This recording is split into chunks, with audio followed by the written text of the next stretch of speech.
शरणागति की बहुत ऊंची स्थिति होती है, पर जब तक ये लक्षण, ये बातें, ये सिद्धांत आप नहीं समझोगे तब तक शरणागति को आप समझ नहीं पाओगे। और जिसे हम समझा नहीं तो फिर स्थिति कैसे आएगी। सबसे पहला शरणागति का लक्षण है नित्य निरंतर प्रभु का भजन करने का भाव होना। प्रारंभ, शरणागति का प्रारंभ कहां से होता है? भजन से। कैसा भजन? नित्य निरंतर प्रभु के अनन्य भजन का। एक भरोसो, एक बल, एक आश विश्वास, एक राम घनश्याम हित, चातक तुलसीदास। एक निष्ठा पे आ जाओ। जैसे कई जन प्रश्न करते हैं कि हम अमुक अमुक अमुक अमुक इन सब की पूजा करते हैं, सबको भजते हैं, तो क्या गलत है? नहीं, गलत कैसे हो सकता है? बहुत बढ़िया है। पर प्रेम मार्ग के पथिकों में आपकी गणना नहीं होगी। आप अध्यात्म की ऊंचाई पर चलने वाले महापुरुषों के मार्ग पर नहीं है। वहां पहुंचने के लिए प्रथम सोपान, अब द्वितीय सोपान। हमारे प्रभु ही सब रूपों में हैं। ये छोटी मोटी बात नहीं शरणागति। जिसे कह लिया कि हम तो शरणागत हैं, अब हमारा क्या कर्तव्य है? अब तो प्रभु योगक्षेमम वाम्यहम्। तुम भोगो विषय मनमानी पापाचरण करो, मनमानी करो, और जब कहीं तुम पर शासन करने की बात आवे कि आप अपना सुधार के, तो बोले शरणागत हैं। वही है सोई जो राम रचि राखा, को करी तर्क बढ़ावे शाखा। प्रभु की इच्छा के बिना एक पत्ता भी नहीं हिलता, तो मेरा जो कुछ भी है वो सब प्रभु से ही हो रहा है। अपने मनमानी आचरणों की पुष्टि करने के लिए विशुद्ध स्थितियों के शब्दों का प्रयोग किया जाता है। ये चालबाजी मत करो, मोहि कपट छल छिद्र न भावा, सीधे चलो तो पहुंच जाओगे परमानंद स्वरूप प्रभु के पास। समस्त संसार प्रभु से उत्पन्न हुआ है, प्रभु में ही निवास कर रहा है और प्रभु में ही लीन हो जाएगा। ये उत्पत्ति स्थिति और विनाश की जो लीला है, इसमें विकृति दिखाई देती है, पर लीला पुरुषोत्तम भगवान इसमें समान भाव से विराजमान है। भगवान गीता जी में, अन्य शास्त्रों में, संतों के अनुभव में इसी रूप में आए हैं। केवल पहले प्रभु ही थे, मध्य में प्रभु ही हैं, बाद में प्रभु ही रहेंगे, बीच में जो दिखाई दे रहा है सब प्रभु ही हैं, पर हम जान नहीं पा रहे। दूसरे में कह रहे हैं कि जब आप भजन करोगे तो ये स्थिति, दूसरा सोपान अपने आप आ जाएगा। क्या? सब मेरे प्रभु हैं। पहला सोपान निरंतर भजन। जब निरंतर भजन होने लगता है तो हमारे सब यंत्र पवित्र हो गए, मन बुद्धि चित्त अहंकार, और जगत में प्रभु के सिवा कुछ नहीं है, ऐसा अनुभव होने लगा। तीसरा, जो प्रगट में जगत दिखाई दे रहा है, इसके दो विभाग करके भगवान ने वर्णन किए। एक अपरा प्रकृति और दूसरी परा। परा जीव और अपरा पंचमहाभूत, मन बुद्धि अहंकार, ये अष्टधा। भगवान ने इसे दो करके तो वर्णन किया, पर बाद में बताया ये अपरा और परा मैं ही हूं। तो पहले उपासक जब चलता है तो देखता है ये शरीर है, पर ये भगवान नहीं है। इसके अंतर में अव्यक्त मूर्ति भगवान विराजमान है। और तीसरी स्थिति में जब वो पहुंचता है, दूसरी स्थिति में सर्वत्र भगवान का भाव, तीसरी स्थिति में उसको ये अपरा परा का भेद नहीं रह जाता। ये सब रूप भी भगवान के ही है। पंचमहाभूत कहां से बने? कौन बना?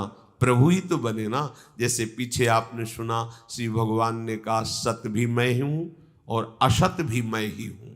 बिल्कुल तीसरे सोपान पर भक्त को साक्षात भगवान दिखाई देते हैं। ये शरीर ये सब नहीं, उसको साक्षात। जैसे गोपी जन नहीं कहती कि पता नहीं मेरी पुतरी ही बदल गई है, क्या हो गया है, जिधर देखती हूं उधर केवल श्याम सुंदर ही केवल श्याम सुंदर दिखाई देते हैं। जित देखो गोस्वामी जी को दिखाई दे रहा सिया राम मैं सब जग जाने, उनको अपने सिया राम दिखाई दे रहे। तीसरी सोपान में जब उपासक की स्थिति पहुंचती है तो देखता है कि सब कुछ प्रभु ही बने हुए हैं। जैसे कुछ समय के लिए ब्रह्मा जी को दिखाया था प्रभु बछड़े बन गए, बछड़ों के गले में जो रस्सी बंधी हुई थी, घंटी बंधी हुई थी, वह प्रभु बन गए। सखा बन गए, सखा के वस्त्र बन गए, ऊपर नीचे के सब छड़ी बन गए, छीका स्वयं सच्चिदानंद प्रभु सब बन। ऐसे ही स्वयं सच्चिदानंद प्रभु सब कुछ बने हुए है। ये शरणागत की तीसरी स्थिति जागृत हो जाती है। अंतर्विहारी भगवान का साक्षात्कार करके बाहर वो देखता है एकमात्र वही प्रभु है। अब जब उसके सामने कोई अन्य भगवद वार्ता होती है तो उसको यह अनुभव होता है कि मेरे ही प्रभु की बात हो रही है। चौथी सोपान की वृत्ति शरणागत की कि प्रियतम अनेक नहीं हो सकते, प्रीतम एक ही हैं, उनके नाम और लीलाएं ये बहुत अनेक है। प्रीतम एक ही है, कभी उसको किसी से तर्क करने की इच्छा नहीं हो सकती। जैसे कोई कह रहा है कि सर्वोपरि अमुक, तो कहेगा हाँ, वो ये नहीं लड़ेगा कि सर्वोपरि हमारे अमुक, ऐसा नहीं बोलेगा। क्यों? क्योंकि उसको ये अनुभव हो चुका है कि एक मेरे प्रभु के सिवा कोई नहीं, उसी के सब नाम रूप लीला है। तुम जो बोलो मेरे प्रभु ही है, मेरे प्रभु के सिवा कोई नहीं। ये जब तक तर्क विवाद संप्रदायवाद के झगड़े राग द्वेषात्मक वृत्तियां, तब तक असली शरणागति का रंग नहीं आया। पक्का समझ। अरे भगवत मार्ग में लड़ाई झगड़ा है? अरे कैसी बात करते हो। एक बार चित्त प्रभु से जुड़ जाए तो विश्वात्मा प्रभु से जुड़ने के कारण वो विश्वात्मा हो जाता है। राग द्वेष, छोटी छोटी मेड़े, सीमाएं, लड़ाई झगड़े, ये सब नहीं होते, नहीं होते। प्रीतम अनेक नहीं हो सकते, वो एक ही है। जगत के समस्त प्रिय और प्रियतर पदार्थ परम प्रीतम ही बने हुए हैं, तो फिर अन्य रूप नाम लीला अवतार कैसे अन्य हो सकते हैं। तीसरी वृत्ति में वर्णन किया गया कि अपरा और परा दोनों प्रकृति वही हैं। तो फिर चौथी स्थिति में अब उसके हृदय में कभी कोई तर्क विवाद, निंदा, लड़ाई झगड़ा ये नहीं रह जाता। मेरे ही प्रीतम हैं, जो तुम नाम ले रहे हो, जो तुम रूप, जो तुम बात कह रहे हो, मेरे ही प्रीतम हैं। प्रीतम का कोई प्रतिद्वंदी नहीं है, प्रीतम जैसा कोई नहीं है, वही हमारे प्रीतम सब रूपों में है, कोई प्रतिद्वंद नहीं। और जब तक द्वंद्व रहता है तब तक प्रीतम का वर्ण नहीं हुआ, पक्की बात समझ लो। अब कैसे बताए, जब उनको ठीक बात बताओ तो कहते हैं ये तो गीता भागवत की बातें कह रहे हो आप।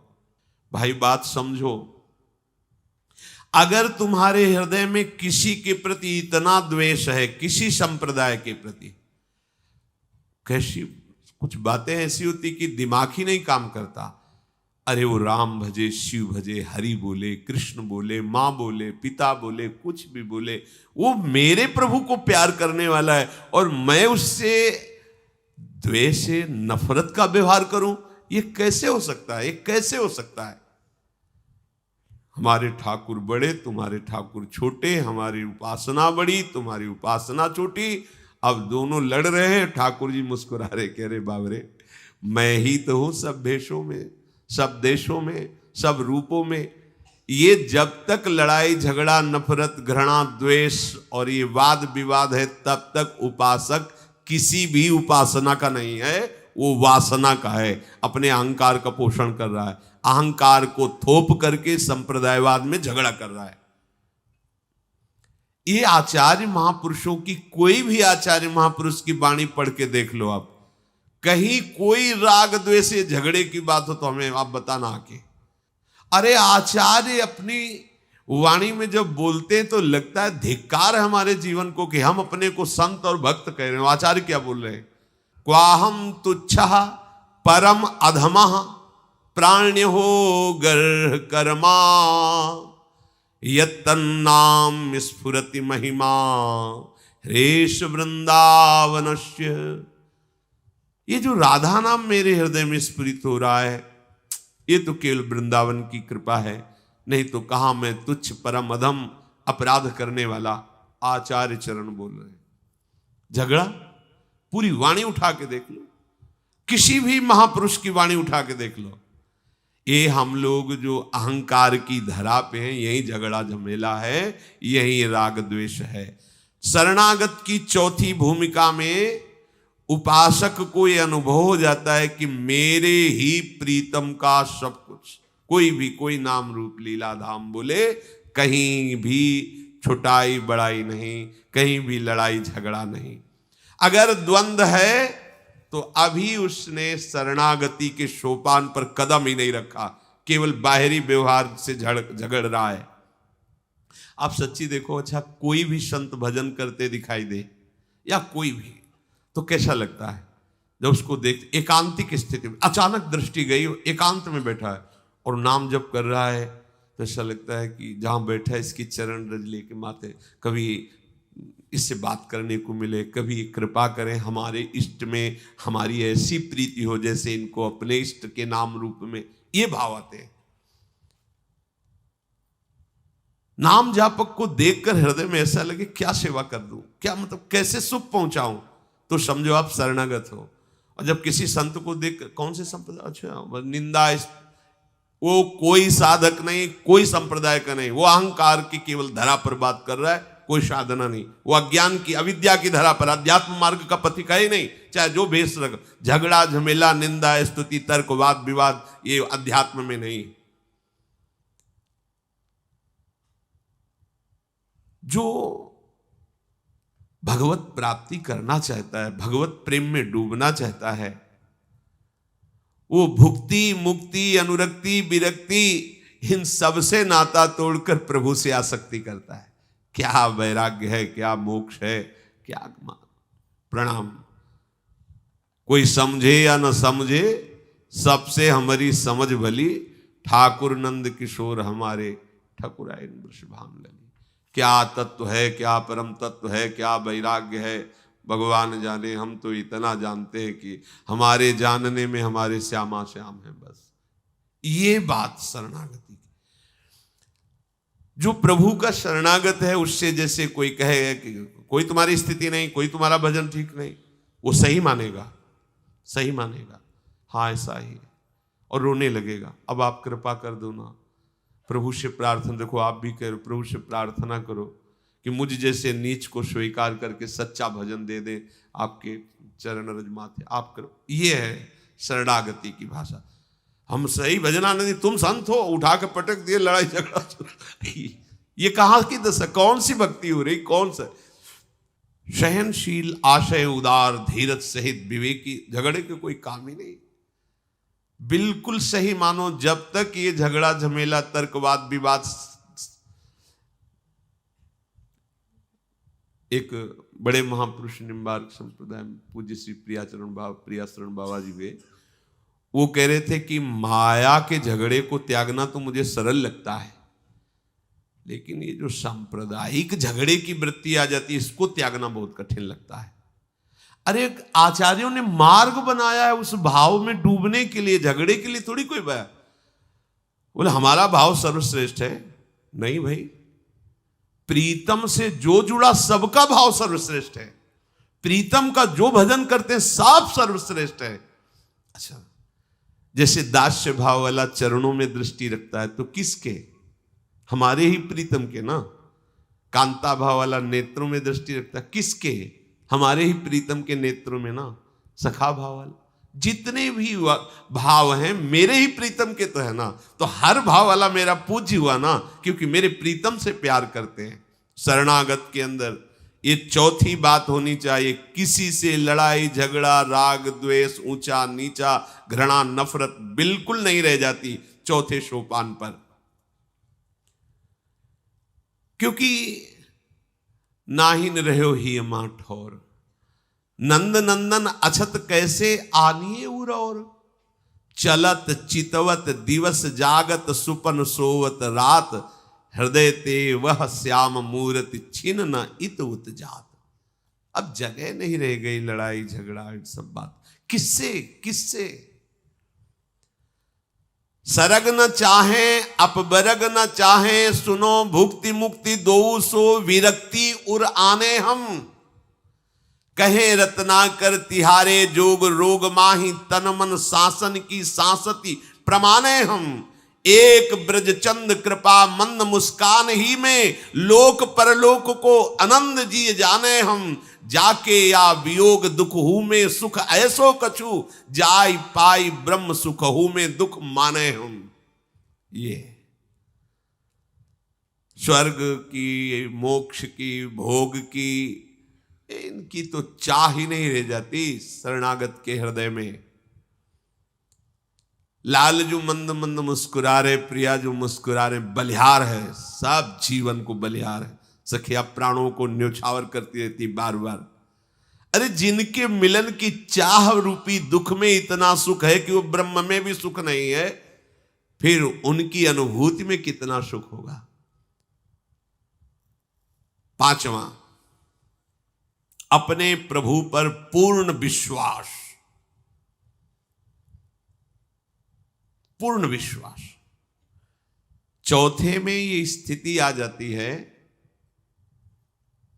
कोई छोटा बड़ा निंदनीय ऐसा उसके अंदर भाव ही नहीं रह जाता। पांचवी स्थिति में दृढ़ विश्वास उसके हृदय में अपने प्रभु के प्रति, दृढ़ विश्वास। ये विश्वास बहुत बड़ी उपलब्धि है। जब तक उपासक में दृढ़ पूर्ण विश्वास नहीं होता, तब तक उसके हृदय में भगवान की वो भागवतिक सद्गुणों का विकास नहीं होता। ये साधना से नहीं होता। ये भगवान पर दृढ़ विश्वास करके जब समर्पित हो गया, तो उसको खुद दिखाई देता है कि जो हमारा पहले स्वभाव था बदल गया, जो हमारी मन की वृत्ति थी बदल गई, जो अहम वृत्ति थी वो बदल गई, सब कुछ बदला नजर आता है। दिव्य दैवी संपदा, भागवतिक सद्गुण उसके हृदय में प्रकाशित होते, जिसको दृढ़ विश्वास अपने आराध्य देव पर होता है। उपासक तब तक ये स्थिति प्राप्त नहीं कर सकता जब तक केवल प्रभु के भरोसे नहीं हो जाता। केवल प्रभु का दृढ़ विश्वास, ये बहुत दुर्लभ बात है कि केवल प्रभु पे विश्वास हो जाता। ऐसा होता है, मतलब हृदय को देखा है, साधना तो उन्हीं की हो रही थी, उन्हीं की उपासना, कोई भी नाम रूप हो, पर विश्वास साधना में था, प्रभु की कृपा पे नहीं। ये हम हृदय की बात कहते हैं।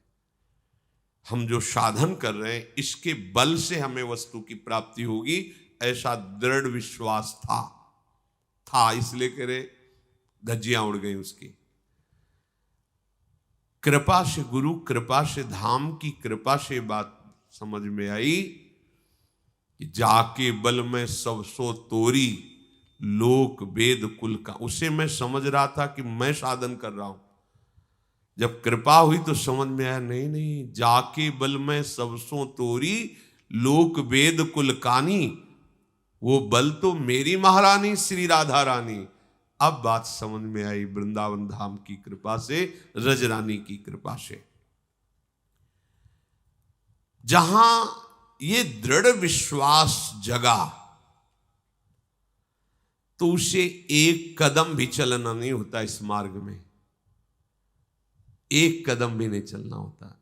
चलने में बहुत दूरी है, जन्म जन्म मुनि जतन कराए, और विश्वास में दूरी नहीं होती बहुत।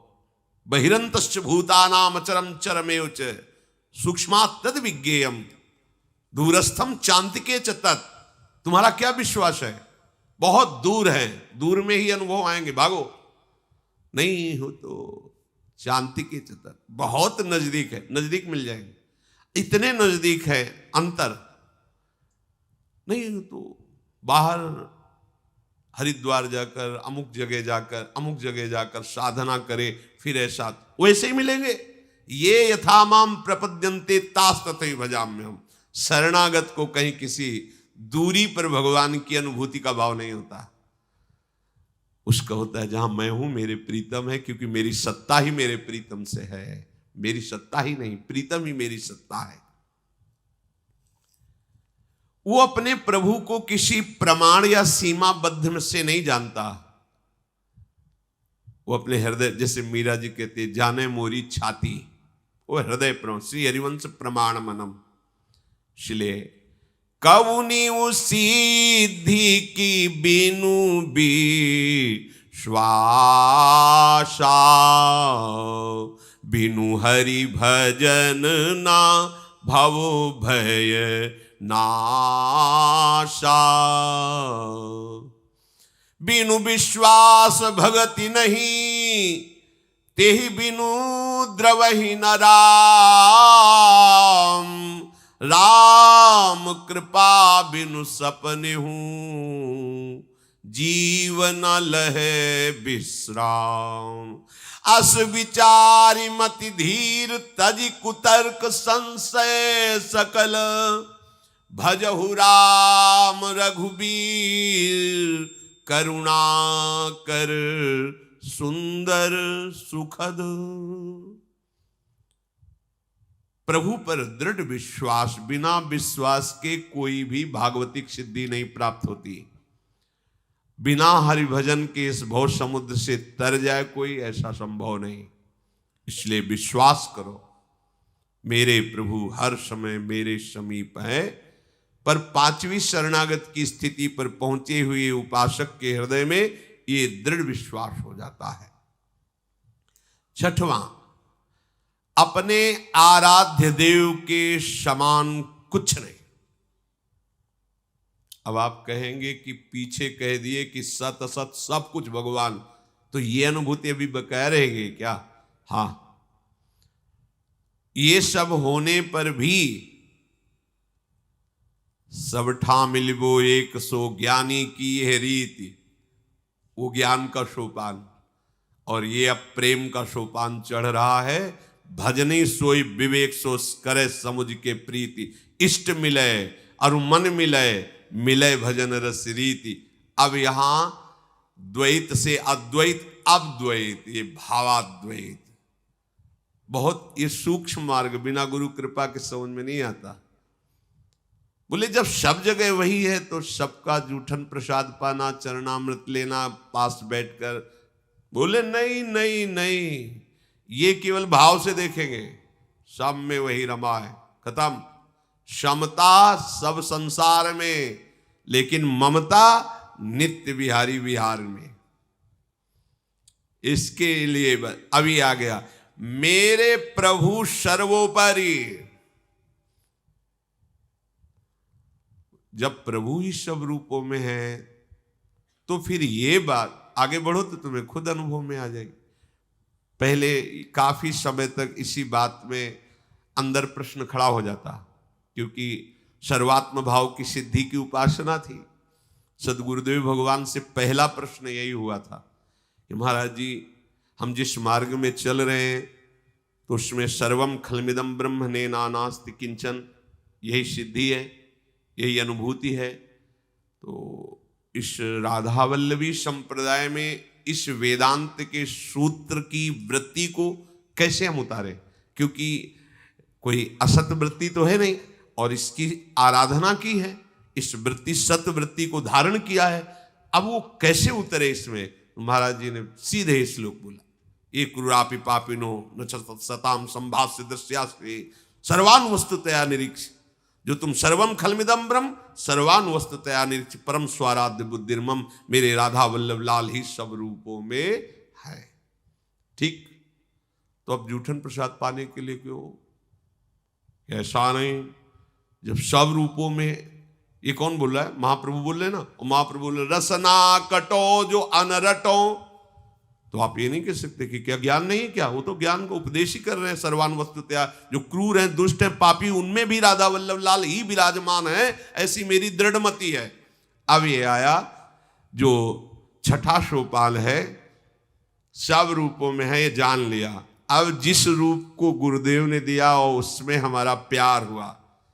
अब अगर महारानी जो बगल में विराजमान नहीं हो, आप हमें उपदेश करो कि भाई जहां शक्तिमान विराजमान है वहां शक्ति है, वो अमुक अमुक रूप में, तो अमुक अमुक रूप में वही विराजमान। ये हमारे ज्ञान पहले हो चुका था, इसे तुम्हें समझाने की जरूरत नहीं। अब क्या समझना है? चंद्रिका धारण किए हुए, मनोमृणाल भूषण भूषित भुज, श्याम अंश पर डारी, वहीं जूठन पाएंगे? नहीं पाएंगे। न नर्क स्वर्ग अपवर्ग आस नहीं त्रास है, हमें किसी का भय नहीं है। जैसी हरिवंश डरो काके डर, होना हिन मत कांची, मोहनलाल के रंग रांची। ये अब आ गई, ये आ गई शरणागत की वो सोपान स्थिति जिसको बड़े बड़े महापुरुष नमस्कार करते हैं, अपने इष्ट को सर्वोपरि भाव से चातक की तरह। जिसे गोस्वामी जी कहते हैं, बने तो रघुबर ते बने, बिगड़े तो भरपूर, तुलसी और अंते बने, ताबलवे पे धूर। ये छठा सोपान है। ये स्थिति हर उस उपासक की आ जाएगी जो क्रम से चल रहा है। शरणागत की हृदय की स्थिति, और जो अनन्य भयो ताके भाग कहा कहियो, श्री ध्रुवदास जी कहते, जो अनन्य हुआ उसके भाग्य का क्या वर्णन करना। प्रतिक्षण अपने स्वामी की रुचि के अनुकूल चलता है। प्रत्येक श्वास स्वामी की स्मृति में, स्वामी जिसमें प्रसन्न है उसमें हर समय वो प्रसन्न रहता है। अपनी कोई कहीं भी किसी तरह की रुचि नहीं रह गई। जगत के सुख दुख, लाभ हानि, चिंता, विपत्ति, अनुकूलता, प्रतिकूलता, सब उसके लिए ये दूर हो जाती है। मेरे स्वामी प्रसन्न है मुझे प्रतिकूल स्थिति देके, तो जय श्री राधे, उसमें मंगल है। वो कहीं उसके हृदय में अमंगल भावना से भय नहीं आ सकता। सातवीं, उसकी बुद्धि में कहीं किंचन मात्र कोई ममता नहीं रह जाती अपने आराध्य के सिवा। बस श्री लाडली लाल सारी ममता समिट करके एकत्रित हो गई। मेरे प्रभु सर्वोपरि। अब गाढ़ ममता, सर्वोपरि, सब जगह वही, सब भूलता चला जा रहा है। जैसे दोहा में कहा, ब्रह्म नहीं माया नहीं, नहीं जीव नहीं काल, अपनी हूं सुदिना रही, एक रहो नंदलाल। अपनी हूं सुदिना रही, ना काहो सो बोलिबो, ना कोई व्यवहार, बस अपनी कुंवर किशोरी को जियत निहार लिहार। ये आ गई सातवीं शरणागति की स्थिति। अगाध ममता अपने आराध्य दे। देखो रसिक महापुरुषों को, अगर भावना हो तो आप समझ ही नहीं पाओगे। श्री जी की नाम सेवा विराजमान, जब ब्रजमंडल में भ्रमण, किसी भी लता को, हरित लता जाकर श्री जी को दिखा रहे, अचले से झाड़ करके श्री जी को विराजमान कर, अचले से पंखा कर रहे, चार पुष्प तोड़ गिलास, हर समय आसक्त चित्त लाडली में, अगाध ममता। एकमात्र अपने आराध्य देव में गाढ़ ममता हो जाना। ये मायाधीश्वर हैं, नटराज हैं, जगन नियंता, ये सब बातें भूल गए। देखो ना अपने ठाकुर को गोद में लिए हुए, अगर कोई भय का अवसर आया तो भागते नजर आए सिद्ध महापुरुष। मेरे भगवान थोड़ी है कि सब कुछ कर लेंगे, मेरे लाडली लाल हैं, कोई इनको देख भी ना पावे, कोई इनको छू भी ना पावे, छाती से। ये अगाध ममता, ये ज्ञान में भी नहीं है, ये सब पीछे की बातें। ये इसीलिए कहते हैं शरणागति साधन और शरणागति परम सिद्धावस्था। अपनी पात्रता को, अपने भाव को, अपनापन पूरा का पूरा श्री जी के चरणों में समर्पित कर दिया। मैं कौन हूं, कहां हूं, कैसा, कोई मतलब, मेरी लाडली सोते जागते उठते बैठते केवल लाडली की सुख के विषय में सोचना। अब ऐसे नहीं आ जाएगा कि आप अभी सोचो मैं सुख के, ये 7वीं भूमिका की बात बताई गई है। आप पहली भूमिका पर चलने की कोशिश करें तो क्रम बाई क्रम आ जाएगा। हे प्रभु, यदि हमारे हृदय में कभी कोई कामना हो तो मुझे रौंद देना, मेरी कामना की पूर्ति मत करना। जिसकी अगाध ममता प्रभु के चरणों में होती है उससे कामना ही नहीं होती, केवल उन्हीं के सुख के लिए होती। अगर हो जाए तो मेरी कभी कामना की पूर्ति मत करना। उसकी लौकिक कामनाएं रह जाती हैं क्या? नहीं। भागवतिक सुख का भी वो त्याग अपने ममता युक्त चित्त से आराध्य देव के लिए कर देता है। जैसे प्रसंग में उदाहरण में समझा, एक नवीन गोपी ब्रजलीला के कुंज में युगल सरकार रास करके किशलय शैया पर विराजमान है, शयन कर, वो पंखा कर रही है। श्रम बिंदु छोटे छोटे नील मेघ कांति लाल जो अत्यंत करोड़ों बिजलियों जैसी कांति लाडली जो मुखार बिंदु पर छोटे छोटे श्रम बिंदु और पंखा से व्यजन सेवा कर इतना आनंद में डूब गई कि पंखा चलना बंद हो गया। जड़ता संचारी भाव, समाधिस्थ। यद्यपि ये प्रशंसनीय और वांछनीय स्थिति है। दूसरी जो वहां सेवा में गोपी थी, तत्काल आई उस गोपी को साइड में वो पंखा, जब उसे शुद्ध आई तो कहा तुम बाहर की अन्य सेवा में, अभी अंदर की सेवा में नहीं, अंतः की सेवा में अभी तुम्हारा अधिकार नहीं। तुम स्वसुख में डूब गई। वहां स्वसुख कोई शब्द स्पर्श रूप रसगंध लौकिक थोड़ी। प्रियाजू को सुख मिल रहा, लालजू को सुख मिल रहा, इस सुख में वो समाधिस्थ हो गई, सुख में परमानंद में मगन, और सेवा रुक गई। ये बड़ा सूक्ष्म विषय है। बड़े बड़े महापुरुषों को जब भगवान ने दर्शन दिए तो दशा बदल गई। भगवान जब दर्शन लाडली जो की करते हैं तो दशा बदल जाती है। और सखियां दर्शन क्या, दोनों को स्नान कराती है, श्रृंगार कराती है, सावधान होकर के। ऐसा नहीं कि मूर्छित हो गई, जड़ता संचारी भाव आ गया, ऐसा। अगाध ममता अपने आराध्य देव में, कहीं किंचन मात्र कोई भागवतिक सुख में भी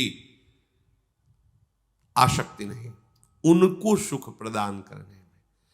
कभी ऐसी स्थिति आती है, ऐसा नहीं कि नहीं आती, तो सखियां बड़ी सावधान होकर, प्रियालाल यमुना के पावन पुलिन पर क्रीड़ा कर रहे हैं, कभी शैया पे कभी पावन पुलिन पे।